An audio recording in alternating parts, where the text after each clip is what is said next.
Imaginez la scène. Vous êtes attablés en famille, un dimanche après-midi. La table est bien garnie. Il y a de la charcuterie, du fromage, une bouteille de vin rouge ouverte depuis un moment. Tout le monde se sert, rit, discute. Et quelque part au fond de vous, une petite voix murmure que vous devriez peut-être faire attention. Mais vous vous dites que vous avez toujours mangé ainsi, que vous vous sentez bien, que vous n'avez pas vraiment de raison de vous inquiéter. Le lendemain matin, vous vous réveillez avec une lourdeur dans la poitrine. Pas vraiment une douleur. Plutôt une sensation d'oppression, comme si quelque chose pesait. Vous vous levez plus lentement que d'habitude.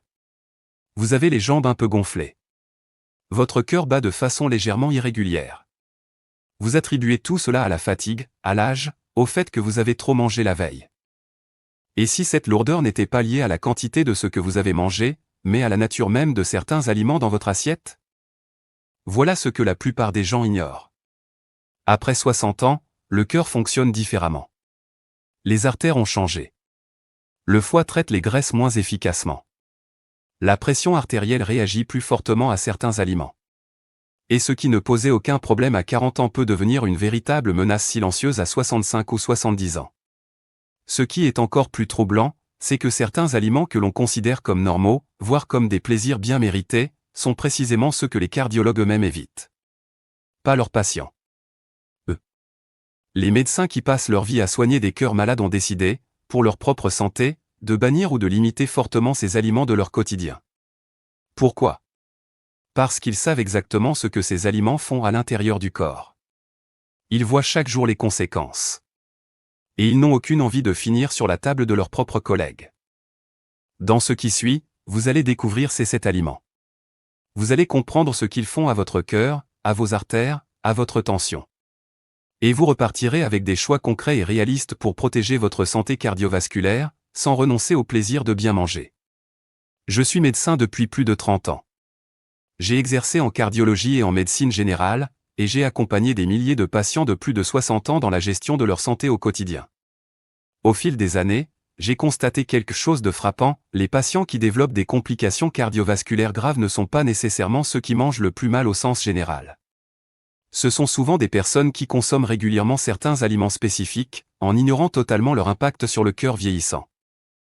Il faut comprendre que le cœur, comme tous les organes, évolue avec le temps.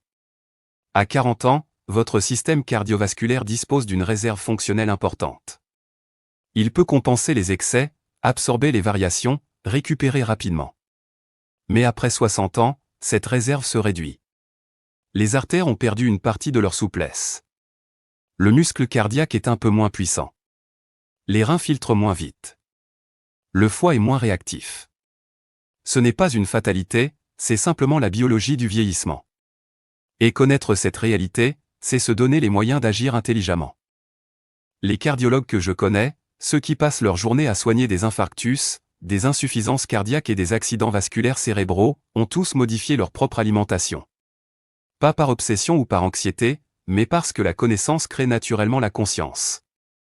Quand vous avez vu assez de cas, vous faites des choix différents pour vous-même. C'est précisément ce savoir que je souhaite vous transmettre. Ce que vous allez lire n'est pas une liste de régimes draconiens ni une condamnation du plaisir de manger. C'est une information médicale claire, respectueuse, fondée sur des années d'observation clinique et sur ce que la science cardiovasculaire nous enseigne aujourd'hui. Après 60 ans, le corps mérite qu'on lui accorde une attention particulière. Et le cœur, plus que tout autre organe, mérite qu'on fasse des choix éclairés. Commençons. Le premier aliment que les cardiologues évitent est la charcuterie industrielle. Saucisson, jambon transformé, lardons, saucisses en conserve, pâté du commerce. Ces produits sont omniprésents dans les réfrigérateurs et sur les tables françaises. Ils sont pratiques, savoureux, et souvent associés à des souvenirs de convivialité. Pourtant, ils représentent l'une des menaces les plus constantes pour le cœur après 60 ans. Le problème principal n'est pas uniquement la graisse qu'ils contiennent, même si celle-ci est souvent de mauvaise qualité. Le problème majeur, c'est le sel. La charcuterie industrielle est l'une des sources les plus concentrées de sodium dans notre alimentation. Une simple tranche de saucisson peut contenir autant de sel que ce que votre cœur devrait recevoir en une journée entière. Et le sel, chez les personnes de plus de 60 ans, a un effet direct sur la pression artérielle. Pourquoi cet effet est-il plus marqué avec l'âge? Parce que les reins, en vieillissant, éliminent le sodium moins efficacement. Le surplus de sel reste dans le sang, attire l'eau, augmente le volume sanguin, et force le cœur à travailler davantage pour pomper ce volume supplémentaire. Avec le temps, les parois des artères s'épaississent pour résister à cette pression. C'est le début de l'hypertension chronique, qui est elle-même le principal facteur de risque d'infarctus et d'accident vasculaire cérébral. Un de mes patients, Michel, 68 ans, me consultait pour une fatigue persistante et une tension qui ne descendait plus malgré ses médicaments. En analysant son alimentation, j'ai découvert qu'il consommait de la charcuterie presque tous les jours, notamment au petit déjeuner. En supprimant simplement ce seul aliment et en le remplaçant par des œufs ou des légumes, sa tension a commencé à se stabiliser en moins de 4 semaines. Mon conseil est simple, si vous aimez la charcuterie, réservez-la à 1 ou 2 fois par mois maximum, choisissez des produits artisanaux avec peu d'additifs, et évitez les versions industrielles sous emballage plastique. Le deuxième aliment est le pain blanc et les produits à base de farine raffinée. Baguettes, viennoiseries, biscottes classiques, gâteaux industriels. Ces aliments sont tellement enracinés dans la culture alimentaire française qu'il peut sembler absurde de les mentionner comme un risque cardiaque. Pourtant, la science est claire à ce sujet, et les cardiologues le savent. Les farines raffinées ont un indice glycémique très élevé. Cela signifie qu'elles provoquent une montée rapide du taux de sucre dans le sang après leur consommation. Pour compenser, le pancréas sécrète de l'insuline en grande quantité. Avec l'âge, ce mécanisme se dérègle progressivement. La résistance à l'insuline augmente, le sucre reste plus longtemps dans le sang, et les parois des vaisseaux sanguins commencent à s'abîmer. Ce phénomène s'appelle la glycation vasculaire. En termes simples, les molécules de sucre en excès se collent aux parois des artères, les rigidifient et les endommagent. Le cœur doit alors pomper contre une résistance plus forte. Les artères coronaires, celles qui alimentent le cœur lui-même en sang, peuvent se boucher progressivement. Tout cela commence bien souvent dans l'assiette, avec un simple morceau de pain blanc mangé plusieurs fois par jour. Ma patiente Jacqueline, 64 ans, avait un prédiabète non diagnostiqué depuis des années. Elle mangeait de façon raisonnée, peu de sucreries, mais beaucoup de pain blanc et de biscottes. En passant au pain complet au levain et en réduisant sa consommation de farine blanche, ses glycémies à jeûne se sont normalisées en 2 mois, et son cardiologue a pu réduire certains de ses traitements. Privilégiez le pain complet, le pain de seigle ou le pain au levain naturel. Ces variantes ont un impact glycémique bien plus modéré et apportent des fibres bénéfiques pour votre cœur et votre circulation. Le troisième aliment est le fromage en grande quantité. Attention, car il ne s'agit pas ici de diaboliser le fromage. Un peu de fromage de qualité fait partie d'une alimentation équilibrée et représente une source importante de calcium et de protéines. Mais la consommation quotidienne et abondante de fromage gras est un comportement que les cardiologues évitent soigneusement pour eux-mêmes. Le fromage est riche en graisses saturées. Ces graisses, lorsqu'elles sont consommées en excès, favorisent l'élévation du mauvais cholestérol, le LDL, qui se dépose progressivement sur les parois des artères sous forme de plaques. Ce processus s'appelle l'athérosclérose. Chez une personne jeune, les artères ont souvent la capacité de compenser. Chez une personne de plus de 60 ans, dont les artères sont déjà moins élastiques et dont le foie traite les graisses moins efficacement, l'accumulation se fait plus vite et les risques augmentent significativement. De plus, de nombreux fromages sont également riches en sel, ce qui ajoute l'effet hypertensif décrit précédemment. Je me souviens d'un patient, Robert, 70 ans, grand amateur de fromage, qui consommait facilement 2 à 3 portions de fromage gras par repas du soir. Son bilan lipidique montrait un cholestérol LDL nettement élevé malgré un traitement médicamenteux. En réduisant sa consommation à une petite portion tous les 2 jours et en choisissant des fromages plus légers, son bilan s'est nettement amélioré en 3 mois. Limitez-vous à une petite portion par jour, choisissez des fromages moins gras comme le fromage blanc ou la ricotta pour vos usages quotidiens, et réservez les fromages à pâte dure et riches en matières grasses pour les occasions. Le quatrième aliment est la viande rouge consommée fréquemment. Bœuf, agneau, porc, et leurs dérivés. La viande rouge en elle-même n'est pas un poison. Elle apporte du fer, des protéines et des vitamines du groupe B. Mais lorsqu'elle est consommée plus de 2 à 3 fois par semaine après 60 ans, elle commence à peser lourd sur le système cardiovasculaire. Les recherches des 20 dernières années montrent de façon cohérente que la consommation excessive de viande rouge est associée à une augmentation du risque de maladie coronarienne. Plusieurs mécanismes sont en cause. D'abord, la teneur élevée en graisses saturées, déjà mentionnée avec le fromage. Ensuite, la présence de composés qui se forment lors de la cuisson à haute température, comme les amines hétérocycliques, qui ont des effets inflammatoires sur les vaisseaux sanguins. Et enfin, un composé appelé TMAO, produit par certaines bactéries intestinales lors de la digestion de la viande rouge, qui favorise l'accumulation de plaques dans les artères. Un de mes patients, Georges, 66 ans, mangeait de la viande rouge pratiquement chaque soir. Il se sentait en bonne santé, faisait de la marche régulièrement, ne fumait pas. Mais lors d'un bilan de routine, ses artères coronaires montraient déjà des signes précoces d'athérosclérose. En remplaçant 3 repas de viande rouge par semaine par du poisson, des légumineuses ou de la volaille, le suivi ultérieur a montré une stabilisation des plaques. Visez 2 repas de viande rouge par semaine au maximum, préférez les cuissons douces aux grillades à feu vif, et intégrez davantage de poissons gras comme le saumon, le maquereau ou les sardines, qui sont au contraire protecteurs pour le cœur. Le 5e aliment est le sel ajouté en cuisine et à table. Ce point peut sembler redondant après avoir parlé de la charcuterie et du fromage, mais il mérite d'être traité séparément parce qu'il s'agit d'une habitude quotidienne très ancrée que beaucoup de personnes ne remettent jamais en question.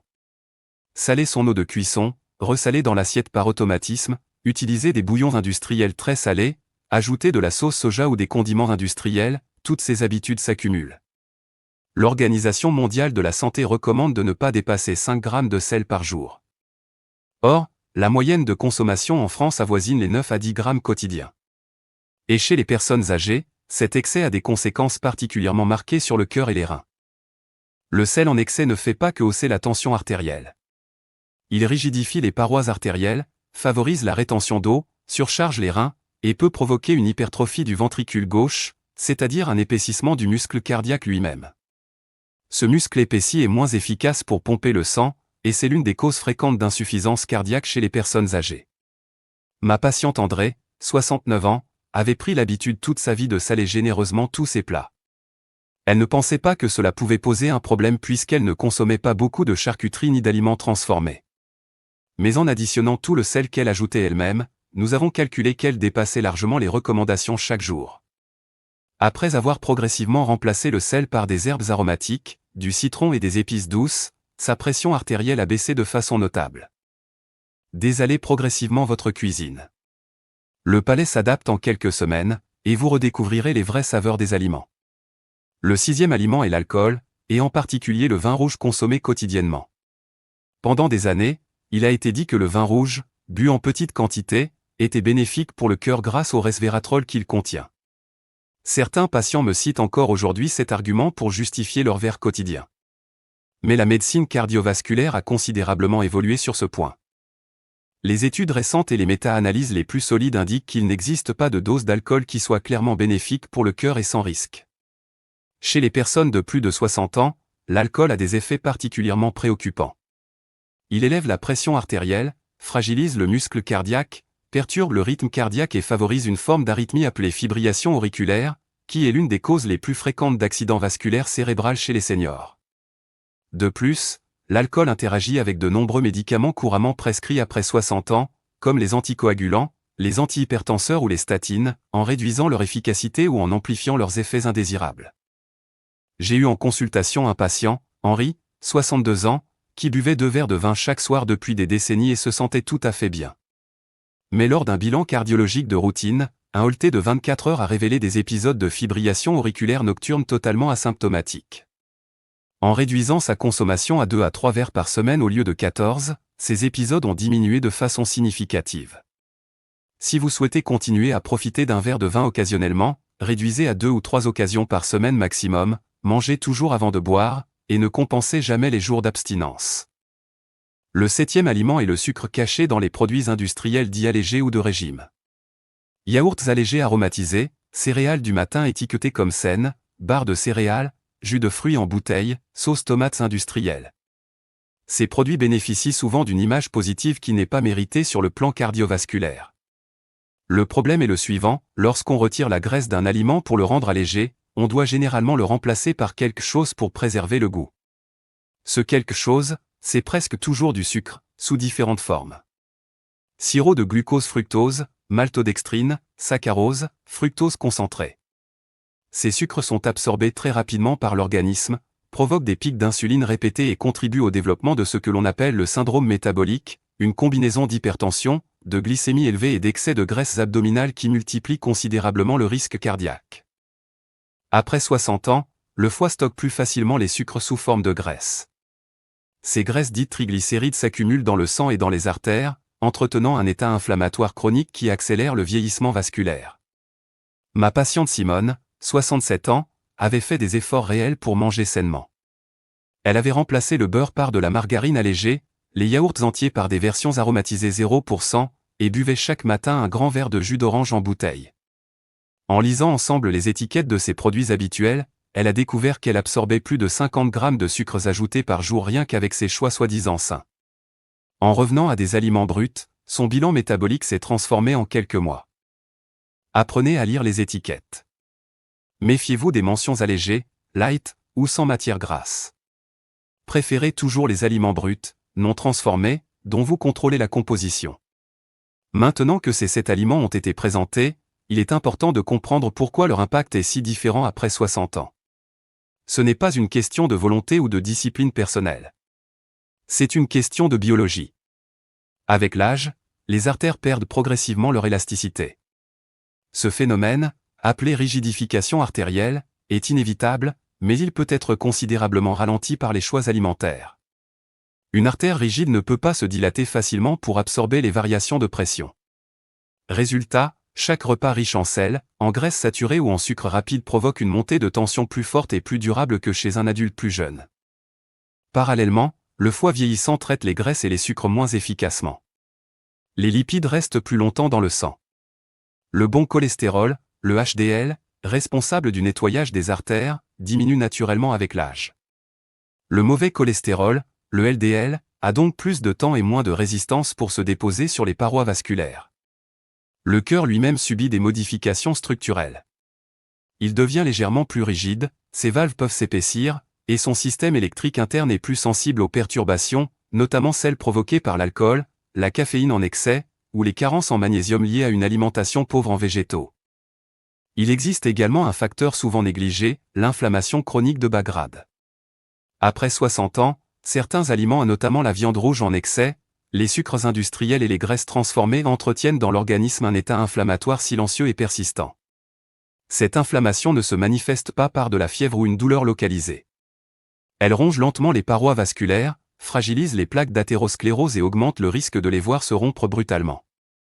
Une plaque rompue, c'est un caillot qui se forme, et un caillot dans une artère coronaire, c'est un infarctus. Comprendre ce mécanisme, c'est comprendre pourquoi l'alimentation est un médicament à part entière. Tout cela ne signifie pas que le corps est condamné. Cela signifie que le corps d'une personne de plus de 60 ans a besoin d'une attention différente, plus précise, plus consciente. Les choix alimentaires que vous faites aujourd'hui ne se verront pas forcément demain matin.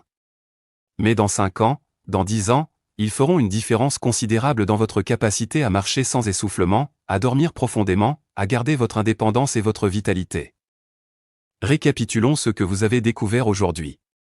La charcuterie industrielle surcharge votre système vasculaire en sel et en additifs qui fragilisent les artères avec l'âge.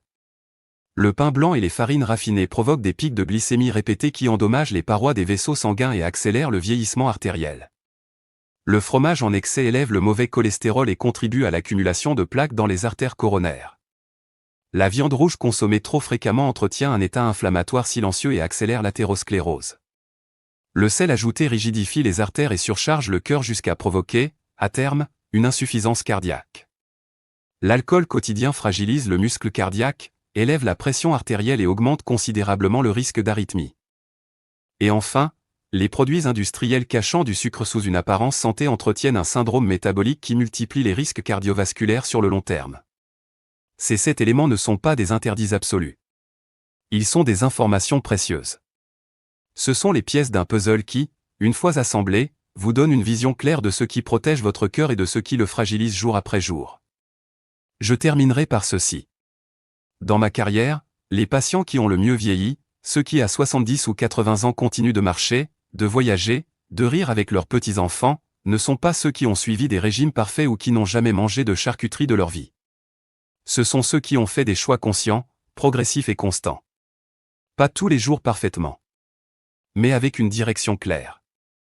Votre cœur est remarquable. Après 60 ans d'un travail ininterrompu, Il continue de battre pour vous, de vous porter, de vous permettre d'être présent pour les personnes que vous aimez. Il mérite qu'on lui accorde un peu d'attention, de gratitude et de soin. Vous n'avez pas besoin de tout changer demain. Commencez par un seul de ces 7 aliments. Réduisez-le. Observez comment vous vous sentez. Notez si votre tension est un peu plus stable, si vous dormez mieux, si vous avez davantage d'énergie le matin. Le corps, même à 65 ou 70 ans, répond avec une rapidité souvent surprenante aux bons choix alimentaires.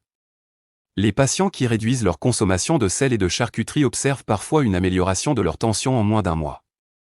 Ceux qui remplacent le pain blanc par du pain complet remarquent une stabilisation de leur énergie au fil de la journée. Ces changements sont réels, mesurables et accessibles à tous. La santé cardiovasculaire n'est pas une destination que l'on atteint une fois pour toutes. C'est un chemin que l'on choisit de suivre chaque jour, avec bienveillance envers soi-même et confiance envers son propre corps. Prenez soin de votre cœur. Il en vaut chaque effort, chaque attention, chaque petit choix quotidien que vous ferez désormais avec plus de conscience et de bienveillance envers vous-même.